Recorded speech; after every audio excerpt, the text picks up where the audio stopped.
Question number 3, Patrick Harvey. As if the pandemic itself wasn't enough to deal with, the world is also watching with horror at events in the US, where systematic police brutality is being endorsed and encouraged by racism at the highest political level. We stand in solidarity with those who are taking to the streets in the US and around the world to express their anger and to make it clear that Black Lives Matter.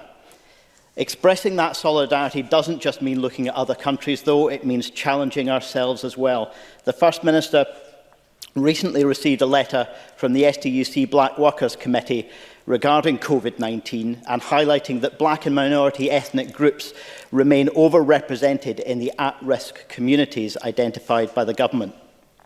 Public Health England's report on this issue has been criticised for simply telling us what we already know instead of offering any explanation or solutions. So can the First Minister tell us when the Scottish Government will publish its own up-to-date analysis of the impact of COVID on Black and minority ethnic people, and will she commit to acting on all of the issues raised in the committee's letter?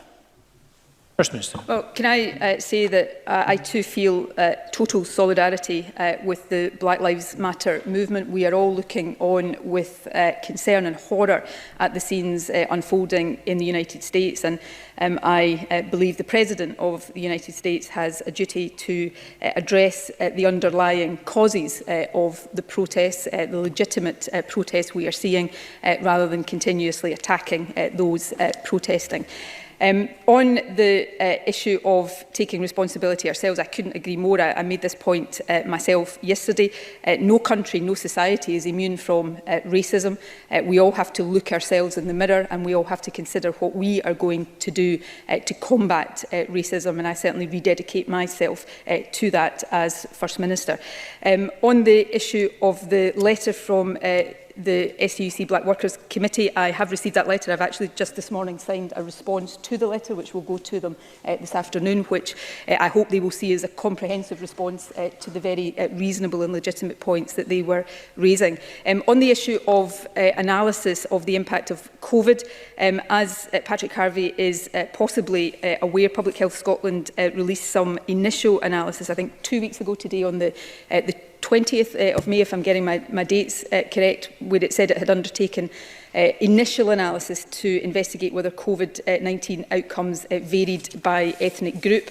They said in that report that further work was required, and based on the available data to date, the proportion of ethnic minority patients among those seriously ill appeared to be no higher than the proportion in the Scottish population generally, but they caveated that by saying further work was required and further work will be done, and in parallel work has been undertaken to explore and understand the patterns emerging from other parts of the UK. So this is what we take very seriously, and I know Public Health Scotland will be as keen to understand it and report its understanding as quickly as possible. Patrick Harvey. I think we should all agree that that further work needs to happen, and I hope the Scottish Government will be able to give us a time frame for when we can expect to see progress on that. But even as we seek to address racism and inequality at home, many of our fellow citizens are looking at coverage of the events in the US and asking, what can we do?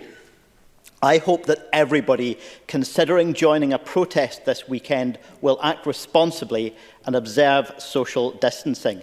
And perhaps better is something we can do from home, donating to the community bail funds to support those who have experienced the authoritarian response that we're witnessing on our screens.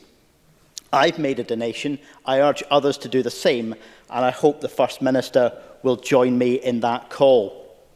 Does she agree also that the UK must stop all export licences for security and policing equipment to the US to ensure that this country is not providing the tear gas, rubber bullets and riot gear currently being used against protesters and journalists?